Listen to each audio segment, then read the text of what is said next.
자, 이 도표는요, 제가 그 컨설팅 해주는 분, 어떤 분에게 몇 년 전에 물어봤어요. 물어봐서, 당신의 목표를 쓰시오라고 했더니, 어떤 거를 갖고 싶고, 뭐를 언제 하고 싶고라고 하길래, 그냥 갖고 싶은 버킷리스트만 얘기를 하더라고요. 근데 버킷리스트가 재밌는 게 뭐냐면, 언제까지 하겠다는 것보다는 리스트만 나와 있는 거예요. 그래서 이렇게 하시면 안 됩니다. 이거는 본인이 하고 싶은 꿈인 거지, 그 꿈을 이루기 위해서는 목표가 돼야 됩니다. 목표는 언제까지 할 것인가, 그리고 정확하게 얼마짜리를 언제 살 것인가라고 구체화되는 게 목표입니다. 그래서 그걸 다시 주문을 해서 이렇게 표로 대략 만들어 봤어요. 언제 자동차를 만들겠다, 자동차를 바꾸겠다, 그러면 그 얼마 정도 합니까? 라고 했더니 얼마라고 해요. 그리고 그 다음에 누구에게 용돈 챙겨드리기, 그 다음에 여행 가기, 그리고 이사 가기, 현금 만들기, 아니면 차 더 좋은 걸로 바꾸기, 별장 구입하기, 이런 식으로 여러 가지를 이제 쭉 쓰더라고요. 사람들의 대부분의 버킷리스트는 90% 이상이 돈으로 해결할 수 있는 겁니다. 돈으로 뭔가를 사고 싶다, 아니면 돈으로 어디 여행을 가고 싶다, 돈으로 집을 사고 싶다, 이런 식으로 거의 대부분의 버킷리스트 내용은요, 돈으로 해결이 됩니다. 그러면 굳이 버킷리스트라는 게 내가 성공 전에 버킷리스트라는 게 있을 필요가 없어요. 그냥 돈을 벌면 됩니다. 그리고 그 돈을 모아야 돼요. 중간중간에 다 써버리게 되면 그 돈을 모을 수가 없습니다. 이 목표를 이루기 위해서는 최종의 목표를 써놓은 다음에 그 중간중간에 목표가 있고 다 날짜가 있잖아요. 언제까지 이 목표를 이루겠다라고 이제 그거를 했겠죠. 이렇게 했겠죠. 설정을 했는데 2020년 이후로 2023년이라든가 2022년까지 얼마를 벌겠다, 아니면은 집을 사겠다라고 최종 목표가 나왔으면 그 전에 중간중간에 자신의 버킷리스트의 날짜를 만들어서 그 버킷리스트의 가장 선두에 있는 거, 제일 앞에 있는 것만 염두에 두고 노력을 하면 됩니다. 이게 뭐냐면, 돈으로 따졌을 때 내가 100억을 벌고 싶다 라고 하면 머릿속에 항상 100억만 가지고 있으면 절대 안 된다는 겁니다. 왜? 지쳐요. 사람은 항상 지치게 되어 있습니다.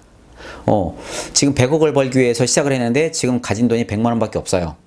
근데 아무리 노력을 해도 5만 원, 7만 원밖에 모아지지가 않아요. 어느 세월에 100억을 모읍니까? 그죠? 그래서 100억이라는 거는 그냥 어디다가 써놓으면 돼요. 그리고 누가 잊어버리게 하는 것도 아니니까 그건 이제 머리에 빼시고, 올해 목표, 그리고 몇 월 달까지의 목표가 만약에 5천만 원이다 그러면 그것만 생각하시는 거예요. 꿈 넘어 꿈이라는 게 있잖아요. 꿈을 이뤘다고 다 끝나는 게 아니에요. 그 작은 꿈을 이룬 다음에 그 다음 거 더 큰 꿈을 이루면 됩니다. 굳이 꿈을, 엄청나게 큰 꿈을 앞에다 갖다 놓고 그것만 가지고 있으면서 부담을 느낄 필요는 전혀 없다는 얘기예요. 자, 사실 가장 중요한 부분입니다. 목표가 소비가 돼서는 안 됩니다. 절대 목표가 소비가 된 사람은 부자가 될 수 없고 돈을 모을 수 없습니다. 모든 부자들은 돈을 모은 사람들이에요. 그리고 그걸 유지한 사람들이 부자입니다. 어느 순간에 로또가 됐던, 아니면 어떤 요행에 의해서 갑자기 돈이 굴러 들어왔다, 오래 가지 않는다는 거 아시죠? 크게 돈을 모으고 그리고 그거를 오랫동안 유지하는 사람이 부자라는 거예요. 그래서 목표 자체가 소비가 돼서는 안 된다는 뜻입니다. 내가 돈을 벌면 차를 사고 싶어. 그러면 돈을 벌은 다음에 그게 어떤 더 큰 돈을 벌기 위한 기반 자금이 돼야 되는데 그걸 이미 다시 쓴다는 얘기잖아요. 그럼 다시 제로에서 시작을 합니다. 그죠? 다시 쭉 모았어요. 또 벌었다? 그러면 여행 갑니다. 또 쭉 제로가 됐다가 또 돈을 벌면서 용돈 드리고, 또 제로에 가서 다시 시작을 하면서 또 다시 뭔가를 또 지출을 합니다. 이런 식으로 하게 되면 기반 자금 자체가 무너지게 되겠죠. 그럼 큰 돈을 벌 수가 없어요. 그래서 목표 자체가 소비가 돼서는 절대 안 되고요. 노후와 안정, 그리고 그 이후에 여유를 목표로 하셔야 돼요. 부자가 된다? 그거는 지금 당장 큰 지출을 위한 부자의 목표, 성공의 목표가 아니라 평생 내 노후만큼은 기본으로 준비해야 되겠다. 그걸 목표로 잡으셔야 됩니다. 자, 당신에게 로또 10억 원이 당첨됐다면 어디에 쓰시겠습니까? 아이가 깜짝 놀라죠? 어디에 쓰시겠습니까? 이걸 물어보면은요, 그 버킷리스트에 있는 게 다 나와요. 여행 가고 싶어요. 아니면 뭐 차 바꾸고 싶어요. 뭐 시계 사고 싶어요. 아니면 뭐 부모님께 용돈 드리고 싶어요. 정말 좋아요. 왜? 평상시에 하고 싶었던 거니까. 얼마나 목말라 했겠어요. 그죠? 하지만 다 지출이에요. 재밌는 건 뭐냐면 항상 가진 거의 50%는 공돈으로 들어왔을 때 가진 거의 50%는 쓰고 50%는 남겨놔야지라는 생각을 가지고 있다는 거예요. 더 문제가 뭐냐면 10억이 들어왔는데 5억은 써요. 5억은 세이브를 해놓고. 근데 그 5억이 남았을 때 그 5억도 또 나눠서 2억을 쓰고 2억을 가지고 있다가 또 시간이 지나서 뭔가를 하고 싶을 때 그걸 또 반을 쪼개더라는 거예요. 그래서 결국은 그 소비의 습관을 버리지 못하고 파산하게 됩니다. 제가 강의 때 항상 이야기하는 게 소비의 한풀이에요. 부자가 되기 위해서, 성공하기 위해선 가장 위험한 것, 가장 먼저 버려야 될 게 소비의 한풀이입니다. 너무너무 쓰고 싶은 게 많아요. 자, 예를 들어 보겠습니다. 한 일주일 굶겼어요. 근데 앞으로 일주일 먹을 양식을 줬어요. 그럼 그 사람은 딱 받았을 때 일주일 거를 나눠서 지금 당장 한 끼만 먹느냐, 아니면은 배고팠으니까 많이 먹느냐, 그 차이인 거예요. 자, 배고팠던 사람은 다음 거 생각 안 합니다. 자, 보세요. 여태까지 돈에 굶주렸어요.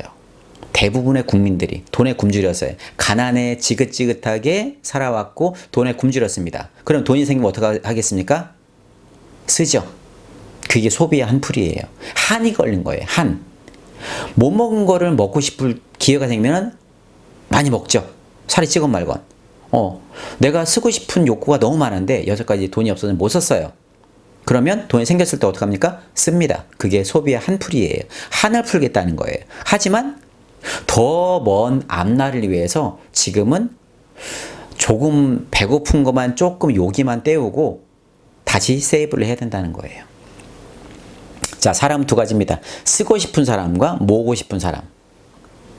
자, 어떤 사람이 돼야 될까요? 쓰고 싶은 사람은요, 돈이 들어오는 족족 다 쓰게 됩니다. 얼마를 벌든 간에. 자, 헐리우드에 엄청나게 유명한 배우들 많이 있죠? 뭐 자산이 뭐 몇천억 이상 가지고 있는 그런 사람들 많습니다. 하지만 종종 뉴스에 나오는 게 뭡니까? 그 몇천억 자산이 있음에도 불구하고 파산 신청하죠. 왜? 씀씀이가 너무 크기 때문에. 슈퍼카를 수십 대를 사고 별장을 뭐 엄청나게 많이 또 사들이고 이것저것 사다가 나중에는 씀씀이가 또 줄어들지 않고 벌이가 작아졌을 때 그 비싸게 줬던 것들을 다 중고값, 헐값에 다 팔아버리는 상황이 됩니다. 그래서 실제 부자는 씀씀이를 최대한 줄이고 절약하는 사람들이에요. 부자일수록의 작은 돈은 소중히 여깁니다. 자, 물건이라는 것과 돈에 대해서 말씀드리면 물건은요, 헐값에 팔 수 있는 권리입니다. 물론 희소성 있는 것, 그건 투자의 가치로 사겠죠. 그건 시간이 지나도 뭐 더 값을 받을 수 있는 부분이긴 하겠지만 그런 것들은 거의 대부분 일반 사람들한테 있지 않아요. 하다못해 뭐 명품 가방을 샀다? 뭐 팔 때 그게 뭐 희소성이 돼가지고 전 세계에 뭐 몇 개 없다. 그러면은 가격이 오르겠죠. 하지만 그런 건 거의 없습니다. 대부분 가방을 샀다. 만약에 1,000만 원 줬다. 그러면 얼마 지나지 않아서 그걸 중고로 내놨을 때 반값밖에 못 받습니다. 헐값에 받을 수 있는 권리가 물건인 거예요. 그러면 돈은 뭡니까? 언제든지 가질 수 있는 권리예요. 현금은 뭐든지 언제든지 즉시로 가질 수 있는 권리입니다. 그 권리를 갖고서 마음의 부자가 되고 싶으세요? 아니면은 지금 허세 있게 뭔가를 비싼 거 막 사서 보여주는, 자존심 세우는 그런 걸 하고 싶다는 싶은 마음이세요? 꼭 기억을 해야 됩니다. 자, 생산과 안정의 욕구, 그 다음에 소비와 과시의 욕구, 금방 이야기한 그런 부분인 거고요. 어떤 사람은 그 통장에 쌓이는 저축되는 그 금액을 보면서 안 먹어도 배부르다는 표현을 합니다. 근데 어떤 사람들은 먹을 거 다 먹어야 배부르고, 그리고 가고 싶을 때 놀러 가야지 기분이 좋고, 그리고 갖고 싶은 걸 다 가져야 되는 사람들, 그런 사람들이 있기 때문에 그런 사람들은 부자가 되려고 하다가도 다시 나락으로 떨어지는 경우가 많이 있습니다. 자, 종잣돈을 만들기 위한 종잣돈, 종잣돈이라고 이야기도 제가 하는데, 여러분이 지금 유튜브를 보고 계신, 이 영상을 보고 계신 여러분이 현실을 제대로 점검을 하셔야 돼요. 제대로 점검을 하시고 내가 실제 투자할 수 있고 잉여자금으로 쓸 수 있는 집 대출이 아니라 뭐 차 팔아서가 아니라 지금 쓸 수 있는 잉여자금이 얼마인지를 직시를 하셔야 돼요. 10,000원, 10만원, 100만원, 1,000만원, 1억. 자, 부자의 개념은 1억부터 시작이 됩니다. 억 단위가 이제 부자의 시작인데, 부자신 것 같은데 얼마 있으세요? 그러면은 뭐 몇 억 안 돼요, 뭐 몇십억 돼요, 이런 식으로 억 단위가 부자의 단위입니다. 돈의 단위가. 그리고 서민의 단위는 원으로 따져요. 누구는 얼마, 몇 원, 몇백만 원, 몇천만 원. 하지만 부자는 원 단위가 아니라 억 단위가 부자의 돈의 단위예요. 근데 현재 당신의 종잣돈은 얼마입니까? 1만원, 10만원, 100만원까지는요, 종잣돈이라고 볼 수가 없어요. 왜? 물가가 많이 올랐기 때문에 그걸로는 뭔가를 식품을 사거나 뭔가를 그냥 내가 지금 생활하기 위한 아주 작은 그런 생활비예요. 종잣돈이 아니라. 그런데 아주 작은 종잣돈, 종잣돈. 그러니까 실제 투자를 하거나 돈을 벌기 위한 아주 작은 단위, 최소의 단위는요, 1,000만원입니다. 자, 제가 프랜차이즈 박람회나 그런 데서 강연을 가끔 하는데 거기에서 아주 소자금으로 나누는 게 얼마냐면 5,000만원입니다. 5,000만원이 소자금이에요. 그 금액을 가져도 사실 할 사업이 별로 없습니다. 보통은 몇 억을 가져야지 할까 말까 하죠. 그리고 사업이라는 게 리스크가 있으면 안 되기 때문에 잉여자금이 더 있어야 돼요. 자, 여기에서 부자가 되기 위한 투자 최소 금액의 경계인데 1억 단위입니다. 9,999만 원까지는 이제 어떻게 보면은 투자 최소 금액의 경계에 들어가는 거죠. 이 부분까지는 저축으로 만들 수 있는 금액입니다. 저축으로 만들 수 있는 금액 1억 이전 단위. 근데 저축으로 해서 1억을 넘게 모았다는 사람들은 사실 많지 않아요. 거의 대부분 내가 돈을 모은다 싶으면 결혼하게 되고, 또 모은다 싶으면 아이를 낳게 되고, 또 모은다 싶으면 부모님이 또 아프시고, 모은다 싶으면 사고가 납니다. 또. 그래서 예기치 못하는 일이 많이 있기 때문에 지출이 계속 나가기 때문에 평생 1억이라는 종잣돈을 모으지 못하고 생을 마감하는 경우가 대부분이에요. 자, 어찌됐든 그래서 투자를 하기 위해서는 최소 금액이 필요한데 그 금액은 1,000만원입니다. 여러분이 1억을 만들겠다. 그래서 부자가 되기 위해서 내가 목표가 예를 들어서 10억이다. 10억을 벌고 싶어. 모으고 싶어. 라고 하면 종잣돈이 1억이 필요하다고 그랬죠. 기반자금 10분의 1. 근데 1억을 모으기 위해서는 얼마를 모아야 되느냐. 최소 1,000만원이 뭉쳐져 있어야 됩니다. 1,000만원 정도가 뭉쳐져 있어야지 그걸 가지고 노력을 하면 1억까지 가능합니다. 근데 1억을 벌게 되면 그 다음에 2억, 3억, 5억 그래서 10억을 볼 수가 있는 거고, 10억 이상에서는 더 투자를 잘하거나 승률이 좋다고 하게 되면 100억까지 볼 수 있는 거죠. 100억을 벌고 싶은데 지금 1,000만원도 없다. 100만원도 없다. 꿈을 버리셔야 돼요. 자, 바로 앞에 있는 작은 꿈부터 키우셔야 됩니다. 자, 돈을 버는 방법은 제가 이제 만든 그 방법인데, 돈을 버는 방법은 딱 4가지입니다. 자, 첫 번째, 내가 일해서 내 노동 수익을 벌어오는 거. 내가 일해서 내가 돈을 벌어오는 겁니다. 첫 번째. 그리고 두 번째는 내가 고용한 사람으로 인해서 그 사람이 일을 내서 내 돈을 벌어오는 거예요. 예를 들면 내가 밖에 나가서 어디에 직장을 다닌다. 그러면 내가 노동 수익으로 해서 수익을 버는 거죠. 1단계죠. 그런데 내가 그 돈을 모아서 커피숍을 냈어요. 근데 그 커피숍에 내가 나가지 않고 거기에 있는 알바나 직원들이 돈을 벌어와서 수익을 나한테 차곡차곡 넣어준다. 인쇄주의처럼. 그러면 그거는 2단계로 넘어가는 겁니다. 남이 일을 해서 내 돈을 벌어오는 것. 하지만 커피숍을 하건 치킨 집을 하건 뭘 하건 내가 직원들도 고용하지만 나도 가서 일을 한다. 그리고 직원들도 내가 케어를 해야 된다. 그거는 2단계가 아니라 1.5단계입니다. 자, 그리고 세 번째는 모아진 돈이 일을 하게 해서 나에게 돈을 가져다 주는 거예요. 돈이 일을 하게 하는 겁니다. 돈이 일을 하게. 그러니까 이건 정확하게 투자죠. 어디 저축을 해도 뭐 수익률이 적겠지만 얼마간 들어온다. 아니면은 뭐 어디에다 투자했더니 돈이 수익금이 들어온다. 그것처럼 돈이 일을 하게 하는 게 3단계입니다. 내 돈이 일을 내서 나에게 돈을 가져오는 것. 4단계. 자, 봉이 김선달처럼 남의 돈으로 내 돈을 벌어오는 시스템입니다. 남의 돈으로 내 돈을 벌어오는 시스템. 예를 들면 은행도요, 4단계에 들어가요. 자기네 돈은 아니잖아요. 고맙게도 많은 사람들이 은행에다 돈을 맡깁니다. 그리고 거기에 이자를 아주 조금 줍니다.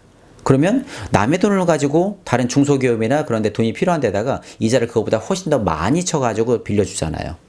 남의 돈을 가지고 빌려주면서 수익을 만드는 곳이 은행 같은 곳입니다. 그래서 이렇게 네 가지로 나누게 되겠죠. 그러면 부자는 어느 단계까지 가야 되느냐? 적어도 내 돈이 내 돈을 벌어오는 그런 단계로 넘어가는 3단계까지는 가야지 부자가 될 수 있습니다. 자, 내가 일을 해서 내 돈을 벌어오고, 남이 일을 해서 내 돈을 벌어오고, 내 돈이 내 돈을 벌어오고, 남의 돈이 내 돈을 벌어오고, 이 네 가지를 잘 이해를 하시면 어떤 일을 해야 되는지, 어떻게 돈을 벌어오는지 그거에 대해서 감이 오실 거라고 생각을 합니다.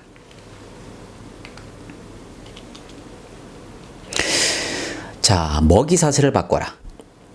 먹이사슬이라고 하면 좀 표현이 조금 안 좋을 수도 있겠지만 어쨌든 먹이사슬입니다. 작은 물고기는 좀 더 큰 물고기가 먹고, 좀 더 큰 물고기는 더 큰 물고기가 먹고, 더 큰 물고기는 상어가 먹고, 상어는 더 큰 뭔가가 먹을 수가 있겠죠. 그것처럼 앞에는 항상 내가 일을 하는 사람이에요. 내가 일을 하는 사람, 노동자입니다. 내가 일을 하는데 내 뒤에는 내 돈을 가져가는 사람이 있어요. 내 고용주입니다. 나는 내가 일을 해서 내가 돈을 버는 사람인데 나보다 더 큰 수익을 가져가는 사람은 내 고용주예요. 그래서 내가 버는 거에, 내가 벌어오는 거에서 나에게 월급을 주고 나머지는 수익을 가져가는 거죠. 그래서 그 사람은 그걸 가지고 더 어떻게 키우느냐? 돈을 모아서 그 돈이 돈을 벌어오게 하는 거를 말씀드리는 겁니다. 자, 여기 뭐 책이 있는데 자동으로 부자가 되는 시스템. 제가 쓴 책은 아니고요.